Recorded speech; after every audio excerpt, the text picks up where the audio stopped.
Hello, and happy September 30th. Tomorrow is October 1st, and I'm not going to finish any other books today, although I got close to finishing one more.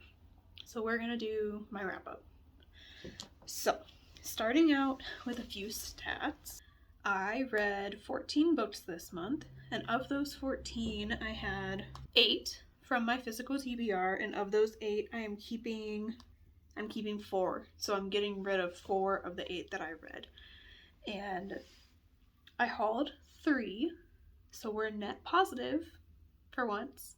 And my total unread number is creeping down to 400. For those who don't know, I have a goal by the end of the year to be under 400 unread books, or at least to 400. Like 400 is the hard goal. That's where I want to be. And then by the end of next year, I'd really like to be under 300. We'll have to see how that goes. But I have 3 months to accomplish that, and I am currently sitting at 433 total unread books that are on my TBR. This counts my physical unread, my audio, and my ebooks that are all unread, and I am working my way through my audiobooks, particularly because I want to delete the Audible app by the end of the year, so I'm working on those. And a big update for that, I went through and marked books 3 through 9 of the Sherlock Holmes series as read and DNF'd in my spreadsheet, because I read the first 2.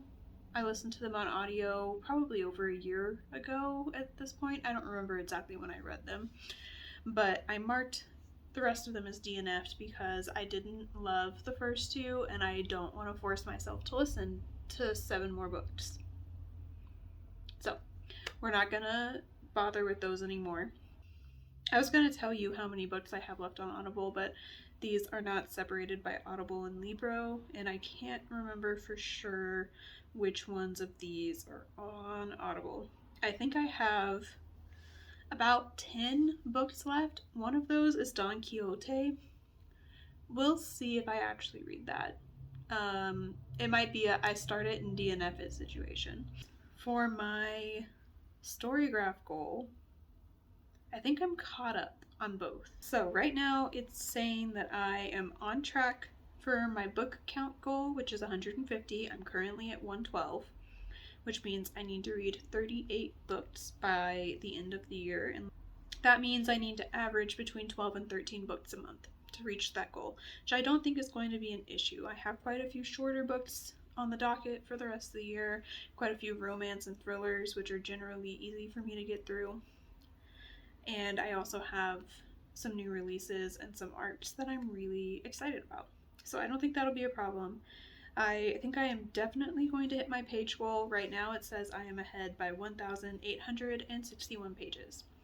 So, digging in to the actual books, I hauled 3. Once again, I have forgotten to tell you about spoilers. This haul has the September Illumicrate book. So if you don't want to see what that is, skip. But ready? 3, 2, 1. Here's my haul. So this is the Illumicrate book. It's the Second Death of Locke. I didn't initially know anything about this one. I honestly don't know why I didn't skip. I have skipped October for everything except for Evernight. So I got this one from Illumicrate. I honestly thought it was ugly when I opened it, and I kind of wish I got the original cover if I was going to get it, but it's fine. It's here. It is what it is. This is honestly probably the same price as the original cover in hardback, but lots of people are apparently excited about this. I didn't know anything about it until I got it in the mail. This is what the naked hardcover looks like. The naked hardcover does redeem it a little bit. This is the back. And then this is the end paper on one side and the end paper on the other side. Sorry, not another. A little blurb on the back says, evaporated or submerged, it didn't matter. Locke vanished that day and no trace of it had been seen since. No bodies, no debris, no survivors. Just a blank span of sea in the Bay of Locke with nothing remaining of the Obsidian Isle and its 1,000-year legacy of power. I don't think that tells you a lot, so I'm going to read you the synopsis. It says, love, loyalty, sacrifice. Gray Flynn has dedicated her life to her mage, Kier. She will be his blade on the battlefield, his healer and protector. The deep well of raw power inside her is Kier's to use. Gray would do anything for Kier, be anything for him, if he would only ask. When a quest to protect the child of an enemy kingdom pulls them into the dangerous heart of their nation's war, Gray and Kier will need to decide what they are willing to sacrifice to protect their secret. For Gray is no ordinary magical well, but heir to the lost island of Locke, the root of all power. If she dies, all magic dies with her. The Second Death of Locke is a devastatingly romantic epic fantasy about the undying bond between a knight and their mage, perfect for fans of Gideon the Ninth and the Six Deaths of the Saint. I've read neither of those. And I also, for some reason, thought that this was about lesbians. It is not. Kier is obviously a man.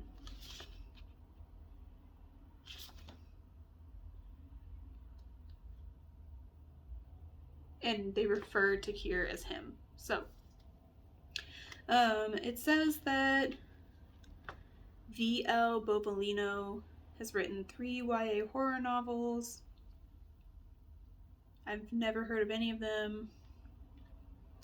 I don't know if this is her first adult book or not. If it is, I am a little bit concerned. But everybody's reading it right now. They seem like they're loving it. I am not completely sure. I kind of tapped out of the group chat because I didn't want to be spoiled. So, I hope people are liking this and I hope I like it. Next up, we have my Aardvark books. I picked a Lands So Wide, which is another fantasy, and Lucky Day by Chuck Tingle. I don't know a ton about this. I know that the synopsis sounded good to me and my husband. It sounded kind of like horror as well as fantasy, I think, but on Storygraph it's marking it just as fantasy, so I'm not sure.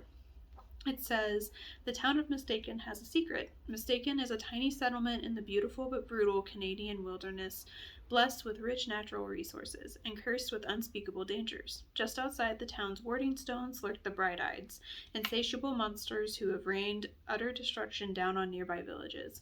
Mistaken's founders made a deal to protect those who live there, but at a steep cost. Anyone who spends a night within its borders belongs to it forever. And then it goes on to tell us a little bit more.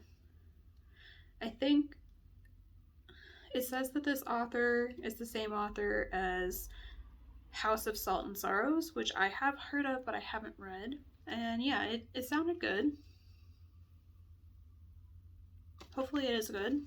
And then this is the one that I was really excited about. It said that this was a special edition. I think the only thing that's special about it might be... I don't actually know what's special about it, if I'm being honest.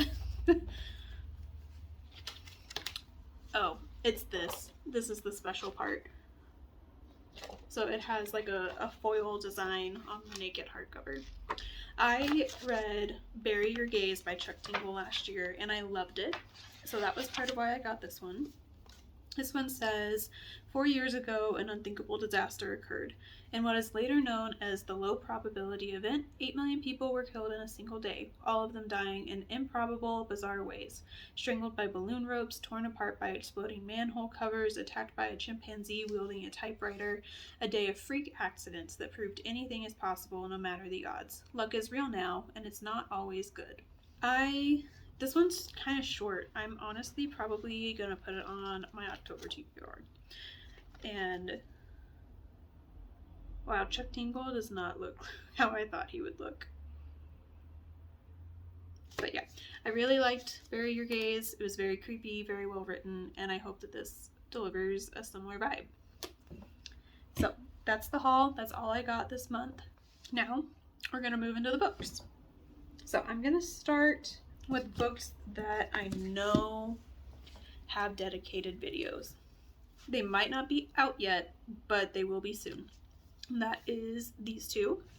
I read this one for an Illumicrate vlog, and I read this one for the first book in my Fairy Loot vlog, which, surprise, we're doing the Fairy Loot vlog because I'm sick of staring at the 6 books that I have left from them.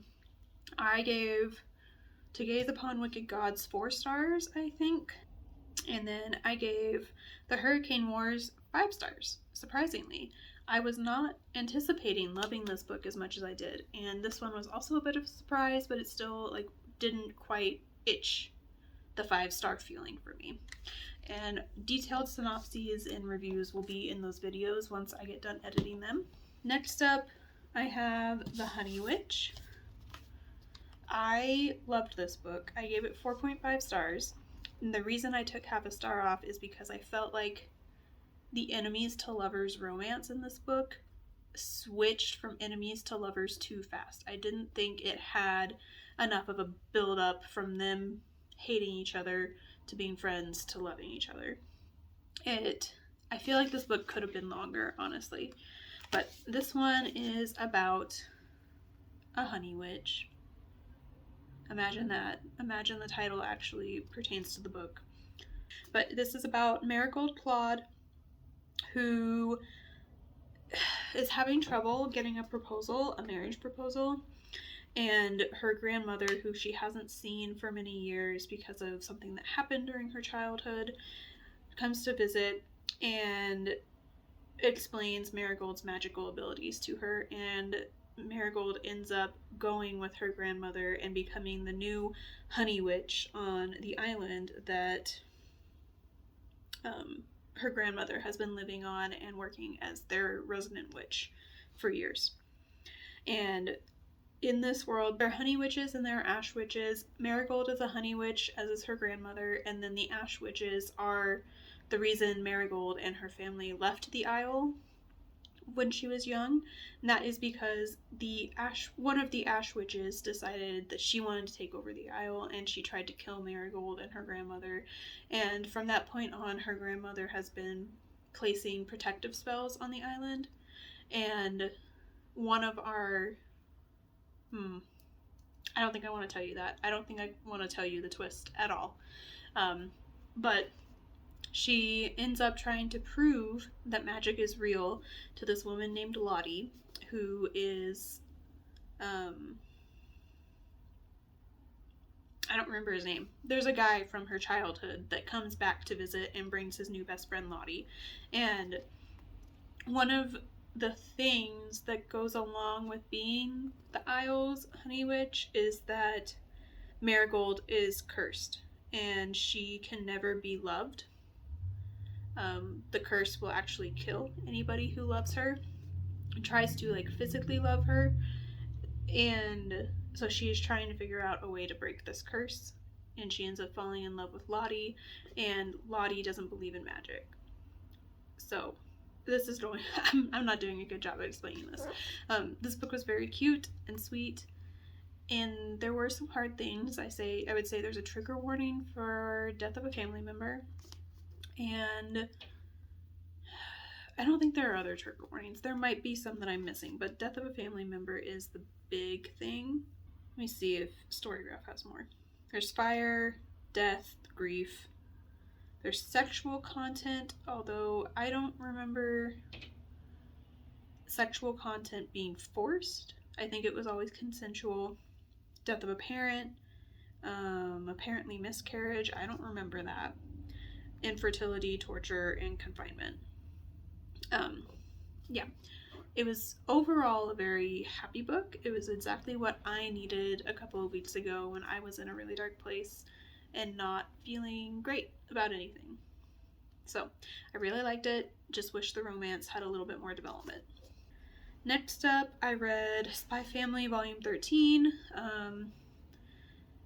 I am not going to talk much about this because it's the 13th volume in a series, but this is about a spy named Twilight who has to have a fake family for his mission, and we're following the people that he gets to be in his fake family, and they don't necessarily know that it's a fake family. There are two spies the fake wife is also a spy, and then the daughter that they adopt to look like an actual family ends up being psychic, but neither of them know that she's psychic. So I read volume 13. I really liked it. I thought I was caught up enough to read the most recent volume, and then it came in from the library. I started to read it and thought, I feel like I'm missing something, and realized I had skipped volume 13. So I had to return volume 14 because I waited too long, and now I'm waiting on it again. I didn't rate this one, apparently, but I would give it 5 stars. They're pretty cute and easy to read. Next up, we have The Honey Witch again. I'm not sure what happened here. I think I actually read 13 books instead of 14. And somehow The Honey Witch got marked twice. Not sure what happened there, but I'm going to fix it. After that, I have First Time Caller. I read this around the same time that I read The Honey Witch. I will say, I think I listened to every single one of these except for the Christina Lauren book that I'll talk about last. This was a very audiobook heavy month for me. I just was not in a good headspace, and physically reading proved really difficult. So I listened to this. I would recommend listening to it if you do read it, because this is based on Sleepless in Seattle, and they have a radio show element in the audiobook. So this follows a person whose daughter calls in to a failing radio show because she thinks that her mom is lonely and having trouble dating. And she wants this radio show host who, his show is supposed to like focus on love, but he's feeling really disillusioned by the whole concept of love. Because his mom has had cancer multiple times, and he is just having a really hard time with that. And so he's having a really hard time running his radio show too. And this girl calls in for her mom and tells this guy essentially that she wants him to find her mom a good date so that she isn't lonely anymore. One thing leads to another, and they end up together. So anyways, the radio show tidbits are in between the chapters, and the tidbits generally pertain to what happened in the chapter before, so you're listening to the show as it happened in the chapter you just read. I really liked this one. I gave it 5 stars, and I just requested the ARC for the sequel. I don't know if I'll get it, but if I don't, I'm still going to buy the book. So I finished, I don't remember, I think it was called Love Like Farms. I finished that series last month or the month before, and I feel like B.K. Borison can do no wrong. I enjoyed every single one of those. I didn't necessarily enjoy the last one as much as the first one, but they were all good, and I am trying to get my hands on Good Spirits as well and see what that's all about. Next up, we have Grown by Tiffany D. Jackson. This one was also a 5-star. I am also convinced that Tiffany D. Jackson can do no wrong, but she's horror rather than romance. And this is about Enchanted. So Enchanted Jones wants to be a singer, and she ends up tricking her mom into taking her to a singing competition where she is seen by this pop star, Corey Fields. I don't know if he's a pop star, actually. I don't think he is, but he's well known in the music world. And he sees her, decides he wants her, and he ends up, grooming her under the guise of helping her start her musical career. And he, long story short, ends up kidnapping her multiple times. And yeah, it's bad. It's a really dark book, but it was very good. And this book starts out with a chapter of Enchanted freaking out because she's pretty sure that Corey's dead, and she doesn't know if she killed him or not. Yeah. Anyways, This was very good. I read Monday's Not Coming probably 5 years ago at this point and loved it so much. Love is a weird word to use for Tiffany D. Jackson's books because they are all so dark.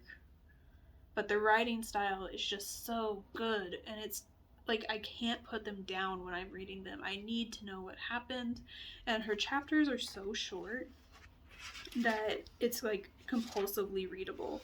Like so many of these chapters are just a page or two long, and she has like mixed media in it. So like I think this is an interview. They're meeting minutes, and then she has like texts while they're texting each other. It was so good. I really enjoyed it. Again, enjoy is a weird word. I would recommend it, but go cautiously, I think is the best way to put that. I will read anything Tiffany D. Jackson puts out. Next up, we have Grown. Not Grown. We have Wilder Girls. This one was okay. I gave it 4 stars. This follows a group of girls who were at a boarding school when this, I don't know what to call it. It's an illness that like makes them lose their minds, essentially. And they're secluded in this boarding school, and they're basically being lied to by the government. It says it's been 18 months since the Raxter School for Girls was put under quarantine, since the talks hit and pulled Hetty's life out from under her. Hetty is our main character. So by the point that this book is at, multiple teachers and students have died. They're down to very few people left, and they are cut off from the rest of the world by the government. They quarantine them, and this tox has also made the animals wild and dangerous, even more so than before. So even animals like foxes and deer are attacking you if you go out. So they have like gun duty and boat duty. Boat duty is the group of girls who goes to the boat to retrieve the supplies that the US government sends. And it becomes apparent once our main character, Hetty, gets put on boat duty that these supplies are being contaminated deliberately so that they can like run tests on these people without them knowing. At some point early on, Hetty's friend Byatt, it's her best friend, goes missing. She has an episode or whatever, I don't remember what they called it, and they take her to the infirmary, and then when they won't tell Hetty what happened to Byatt and where she went, Hetty breaks into the infirmary and finds out that there's nobody in there. There are no beds or anything, they're just empty rooms, and they've been lying to them about the infirmary. And so the rest of the book is Hetty going on to try and find Byatt, and at some point, we end up getting chapters from Byatt's point of view, and we're seeing how they're running tests on her as well. And yeah, this was pretty good. I would read more by Rory Powers. I think I'm not going to keep this one because I probably won't reread it. It was just a little young for me to want to reread it and get more out of it. But Rory Power has quite a few books, actually. I don't know, I feel like there was one they put out recently. I'm not seeing the name of it. I don't know what one I was thinking of. They have quite a few books. They have a nonfiction. This is supposedly like an environmental science classic, and I can understand why, but I personally didn't like it at all. I was bored listening to it, and the things that I didn't know, which were few and far between, were just depressing. So there's like an entire chapter towards the end where she just talks about all of the different ways that pesticides give us cancer.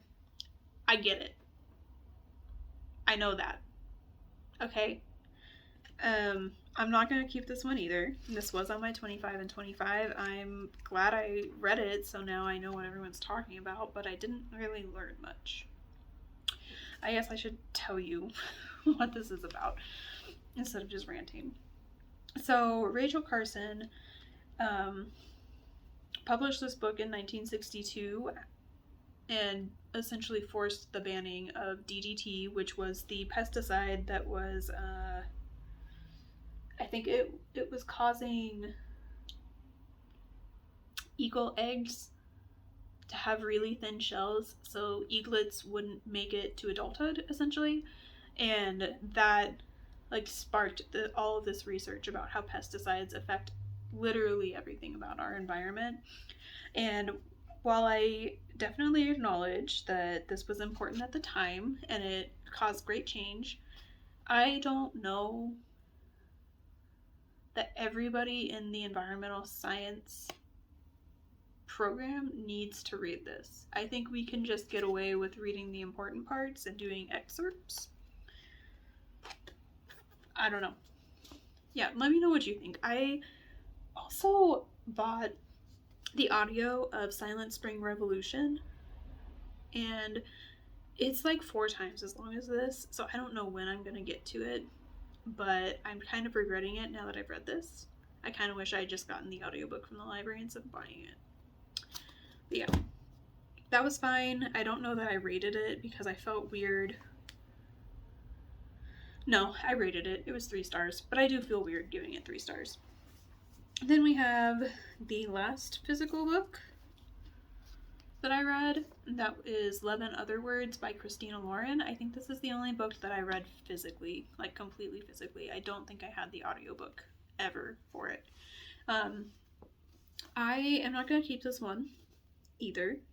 I gave it 4 stars, and I did like this significantly more than The Unhoneymooners, which is by the same author duo. In case you didn't know, Christina Lauren is not one person, it's 2 people. And I think they maybe need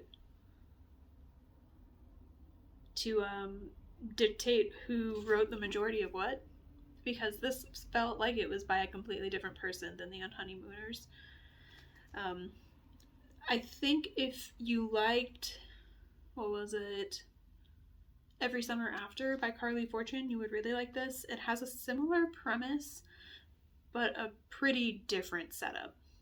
So, in Every Summer After, they have a summer house, and I don't want to tell you too much about it. There's a summer house. She ends up falling in love with one of the brothers that lives next door, and then some stuff happens, and they don't talk for 10 years. And then she comes back for his mom's funeral, and they, I don't know how you want to call it, they try to fix things.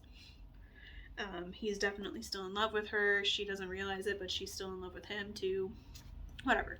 In this one, they also have a summer house. It's not on a lake. It's just like an hour or 2 away from where they live so that they can get away from the city every so often.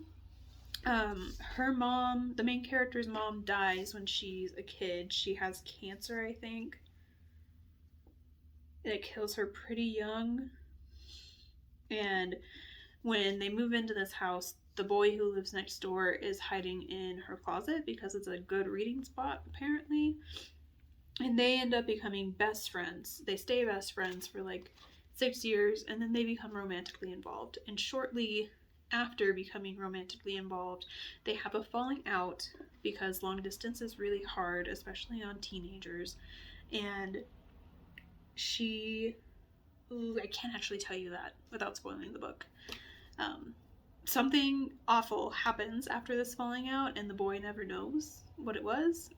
She just fell off the face of the earth, stopped talking to him, and he doesn't know exactly why. He thinks it's because of what he did, that he royally messed up, but it's only partially because of that, and majority because of some other stuff that's even worse than what he did to her. So she goes on, is in med school, and she, for a long time, doesn't come back to the San Francisco area, which is where they live and near where the summer house is. And she ends up coming back because she gets placed in the hospital that's near her childhood home. And they end up rekindling their love. And I think this one deals with harder topics than Every Summer After, but it just felt like there was something missing for me. I don't really know what. I don't know what could have made this better, but I gave it 4 stars. I don't want to keep it because I don't foresee myself reading it again. But like I said, this feels like a completely different book than the other one that I read by the author duo.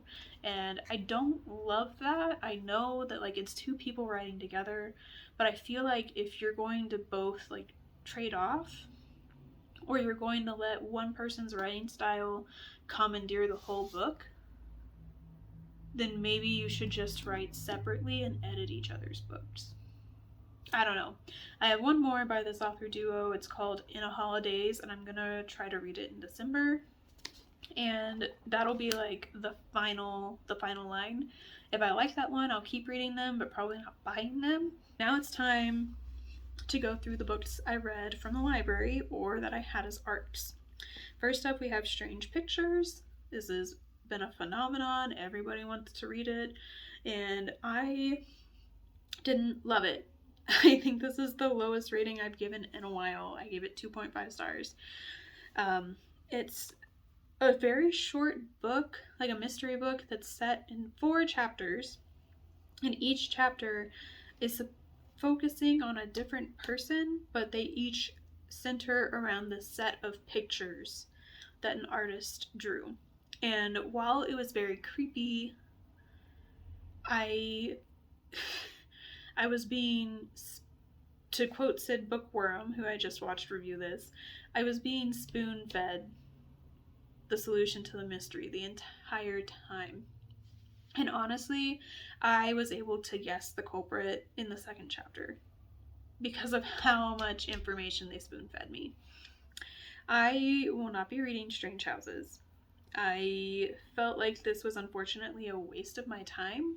And, you know, if you don't read mystery a lot, this might be up your alley. If you're really new to the genre, this could be a good introduction. But if you are very experienced with mystery books and you don't want to have the solution spoon-fed to you, you want to be able to guess it, maybe don't read this one. Next up, I listened to Harlem Shuffle by Colson Whitehead. I originally got this as an e-arc like 5 years ago, and I never actually read it then because I got overwhelmed when I started getting arcs and I didn't know what to do, so I just pretended like my NetGalley didn't exist, and that was a mistake. I shouldn't have done that. Don't do that. Just read your books or don't request for them. But I had a lot of trouble with the audiobook for this one. I found it really difficult to follow, and honestly, like, it might have been my brain problem more than the audiobook's problem. I mentioned in, I think, the last vlog that I put out that I was just having a really, really rough time mentally this month because of the general state of the world, for one, but also because of some really stressful stuff that was happening at work. And I listened to this during that really, really stressful time at work, and I found it difficult to follow. But this is about a furniture salesman who ends up helping his cousin like move stolen goods because he's never gonna make it selling furniture, essentially. And I don't know, that's most of what I remember about the book. I did like the writing. I just, like I said, I had trouble with the audiobook. I think it had like 3, I thought at some point I read that it had 3 different sections, like 3 different heists, but I'm not sure. Anyways, his cousin ends up getting involved with some rougher stuff than they were originally involved in, and the main character has to decide what he's gonna do, if he's gonna be the kind of person that his cousin is, or if he's gonna back out, all that kind of stuff. It was okay. I would consider reading from Colson Whitehead again, but probably not in audio form. I gave that one 3 stars, and it might have gotten a higher rating if I read it physically.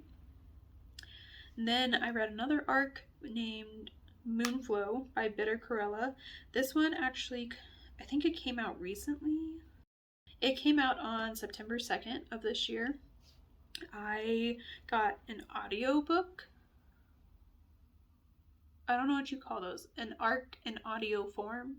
I really, really liked the narrator. I think their voice fit the story so well. And this book is this person's debut horror novel, and it is a queer and irreverent psychedelic trip into the heart of an eldritch wood and the horrors of sisterhood. I don't really know how better to describe it, if I'm being honest. This is about shrooms. And somebody going on a journey looking for this specific type of shroom so that they can make a lot of money off of it because they are struggling financially. But this particular mushroom only grows in the depths of the Pomogo forest. And this forest is known to make hikers get lost. And our main character ends up getting lost and getting found by, I think they call it a cult. Yeah, they end up finding a cult of a feminist cult. And when I say feminist, I don't mean that feminism is bad, but this particular form of feminism is not good at all. But yeah, she goes on a journey into the woods to find mushrooms and instead finds a cult. But I liked this book. I gave it 3.75. I think I didn't leave like a written review on Storygraph for some reason. I reviewed it on NetGalley. I don't remember what I wrote, but it was a lot. It was a lot. I would say I recommend it, but probably check the trigger warnings before you go into this because there was a lot of messed up stuff in it. Next up, and I think this is the last book. The last book that I read this month was The 7-Year Slip. It was the library's book club book, and I loved it. I know a lot of people didn't like it. I don't really know why, but I really, really enjoyed this concept, and I cannot wait to read Ashley Poston's new book that I just got. I think it's called Sounds Like Love, and it supposedly features characters from The 7-Year Slip. But the main premise of The 7-Year Slip is that this woman who works in publishing has just lost her aunt recently, and her aunt left her magical apartment to her. So she's been living in this apartment because she can't afford to keep the apartment and also her own apartment. But she realizes very quickly that the apartment is taking her back 7 years, and her aunt had told her never fall in love in this apartment, and she had let her know that like there was magical stuff happening, but she didn't know exactly what was happening. So she's going back in time not every time, a lot of the times that she enters this apartment, and she ends up meeting this man 7 years in the past, falling in love with him 7 years in the past. And he tells her a name that he doesn't use anymore in the present day, and she is obviously 7 years older, so he doesn't know her in the past. But in the present day, she ends up meeting him because he is now a famous chef and is writing a cookbook, and her office is trying to get the rights to publish his book. So they are fighting for the rights, and she's trying to figure out if he knows who she is or not. And yeah, it was really good. I really liked it, and I will definitely read more from from Ashley Poston. This was my first Ashley Poston. But that is the last book. Overall, it was a pretty good book. Not a pretty good book, a pretty good month. I have a feeling that the 2.5 and quite a few of the 3s are going to tank my ratings. My average rating was 4.13, so still pretty high. I had multiple 5 stars. My highest read genres were fantasy and romance. I read 1 nonfiction and 12 fiction. And surprisingly, I read 3 young adult. That's new for me. I don't usually read young adult. Overall, a great reading month. Since I have been talking for almost an hour, I'm going to put the journal update in its own video, so look for that if you want to see those. And then, yeah, I think that's it. Maybe leave me...